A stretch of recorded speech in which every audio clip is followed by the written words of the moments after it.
Hello friends, ಇವತ್ತಿನ ವಿಡಿಯೋದಲ್ಲಿ ನಾವು ಚಿಕನ್ ಲಿವರ್ ಪೆಪ್ಪರ್ ಡ್ರೈ ಹೇಗೆ ಮಾಡೋದು ಅಂತ ನೋಡೋಣ ಫ್ರೆಂಡ್ಸ್. ಮೊದಲಿಗೆ ಒಂದು ಬಾಣಲೆಗೆ ಒಂದು 3 ಚಮಚದಷ್ಟು ಎಣ್ಣೆಯನ್ನು ಹಾಕ್ಕೊಂಡಿದ್ದೇನೆ ಫ್ರೆಂಡ್ಸ್. ಇದನ್ನು ಸಿಂಪಲ್ಲಾಗಿ ಯಾರು ಬೇಕಾದರೂ ಮಾಡ್ಕೋಬೋದು ಫ್ರೆಂಡ್ಸ್. ಎಣ್ಣೆ ಚೆನ್ನಾಗಿ ಬಿಸಿ ಆದಮೇಲೆ ಇದಕ್ಕೆ ಒಂದು ಈರುಳ್ಳಿಯನ್ನು ಕೂಡ ಇಲ್ಲಿ ಹಾಕ್ಕೊತಿದ್ದೇನೆ ಫ್ರೆಂಡ್ಸ್. ನಿಮಗೇನಾದರೂ ಸ್ವಲ್ಪ ಗ್ರೇವಿ ಥರ ಜಾಸ್ತಿ ಬೇಕಂದರೆ ನೀವು ಈರುಳ್ಳಿಯನ್ನು ಜಾಸ್ತಿನೇ ಹಾಕ್ಕೋಬೋದು ಫ್ರೆಂಡ್ಸ್. ಈಗ ಈರುಳ್ಳಿ ಎಣ್ಣೆಯಲ್ಲಿ ಚೆನ್ನಾಗಿ ಮೆತ್ತಗಾದಮೇಲೆ ಅದಕ್ಕೆ 1 ಚಮಚದಷ್ಟು ಬೆಳ್ಳುಳ್ಳಿ ಶುಂಠಿ ಪೇಸ್ಟನ್ನು ಕೂಡ ಇಲ್ಲಿ ಹಾಕ್ಕೊಳ್ಳೋಣ. ಅದನ್ನು ಕೂಡ ಒಂದು ಸಲ ಎಣ್ಣೆಯಲ್ಲಿ ಚೆನ್ನಾಗಿ ಫ್ರೈ ಮಾಡ್ಕೋಬೇಕು ಫ್ರೆಂಡ್ಸ್. ಈ ಚಾನಲ್ಗೆ ಹೊಸಬ್ರಾದರೆ ಈ ಚಾನಲನ್ನು ಸಬ್ಸ್ಕ್ರೈಬ್ ಮಾಡ್ಕೊಳ್ಳಿ. ಬೆಲ್ ಐಕಾನನ್ನು ಆಲ್ ಸೆಟ್ ಮಾಡಿದರೆ ನಾನು ಮಾಡೋ ವಿಡಿಯೋ ನಿಮಗೆ ನೋಟಿಫಿಕೇಷನಲ್ಲಿ ಬಂದುಬಿಡುತ್ತೆ ಫ್ರೆಂಡ್ಸ್.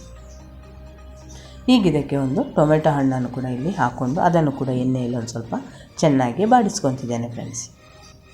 ಈಗ ಟೊಮೆಟೊ ಹಣ್ಣು ಒಂದು ಸ್ವಲ್ಪ ಲಘು ಮೆತ್ತಗಾಗಲಿ ಅಂತ ಅದಕ್ಕೆ ಉಪ್ಪು ಮತ್ತು ಅರಿಶಿಣವನ್ನು ಇವಾಗಲೇ ಸೇರಿಸ್ಕೊಳ್ಳೋಣ ಫ್ರೆಂಡ್ಸ್.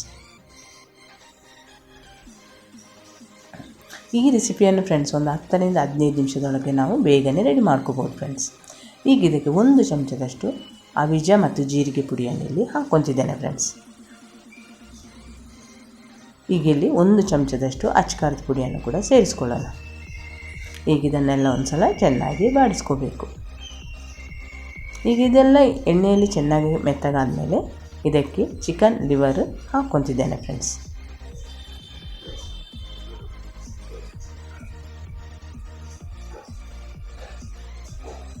ಇದನ್ನೆಲ್ಲ ಹಾಕ್ಕೊಂಡ್ಮೇಲೆ ಇದನ್ನೊಂದು ಸಲ ಚೆನ್ನಾಗಿ ಮಿಕ್ಸ್ ಮಾಡ್ಕೋಬೇಕು.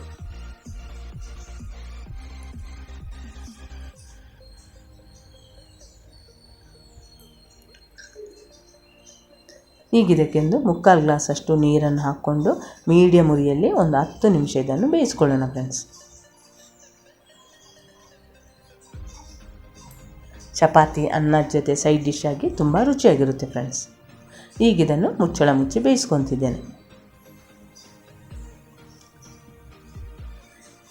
ಈಗ ನಾವಿಲ್ಲಿ 1 ಚಮಚದಷ್ಟು ಕಾಳು ಮೆಣಸನ್ನು ಮತ್ತು 1 ಚಮಚದಷ್ಟು ಜೀರಿಗೆಯನ್ನು ಒಂದು ಸ್ವಲ್ಪ ಹುರಿದು ಪುಡಿ ಮಾಡ್ಕೊಳ್ಳೋಣ ಫ್ರೆಂಡ್ಸ್. ನಿಮಗೆ ಸ್ವಲ್ಪ ಸ್ಪೈಸಿ ಜಾಸ್ತಿ ಬೇಕಂದರೆ ನೀವು ಕಾಳು ಮೆಣಸನ್ನು ಸ್ವಲ್ಪ ಜಾಸ್ತಿನೇ ಹಾಕ್ಕೋಬೋದು ಫ್ರೆಂಡ್ಸ್.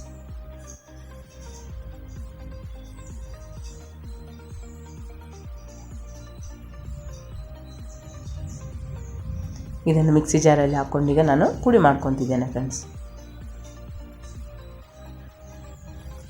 ಈಗ ಅಷ್ಟೊತ್ತಿಗೆ ಇಲ್ಲಿ ಚಿಕನ್ ಲಿವರ್ ಚೆನ್ನಾಗಿ ಬೆಂದಿದೆ ಫ್ರೆಂಡ್ಸ್.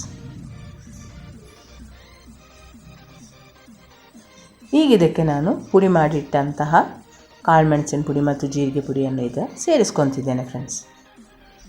ಈಗ ಇದಕ್ಕೆ ಇನ್ನೇನು ನೀರನ್ನು ನಾವು ಸೇರಿಸ್ಕೊಳ್ಳೋದು ಬೇಡ ಫ್ರೆಂಡ್ಸ್. ಇದು ಪೆಪ್ಪರ್ ಡ್ರೈ ಆಗಿರೋದರಿಂದ ನೀರನ್ನೇನು ಸೇರಿಸ್ಕೊಳ್ಳೋದು ಬೇಡ.